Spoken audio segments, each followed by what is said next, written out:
L-Awtorità Maltija għall-Gaming l-MGA wafqet il-kodiċi għal prattiċi tajbin permezz tal-ESG għal kumpaniji fis-settur ta' remote gaming.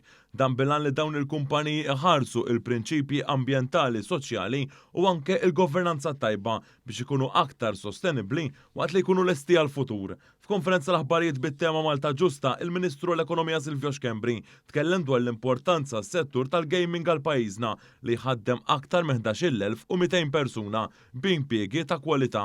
Intqal kif il-Gvern qed jinvesti fis-settur tal-video game development anke permezz ta' taħriġ f'istituzzjonijiet edukattivi.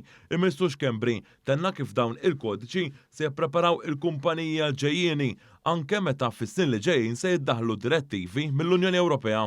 Rridu naraw li nkomplu nimplementaw il-politika ta' dan il-gvern. Dan il-gvern ma jemminx fil-politika tal-kastik, iżda jemmen fil-politika li tinċentiva.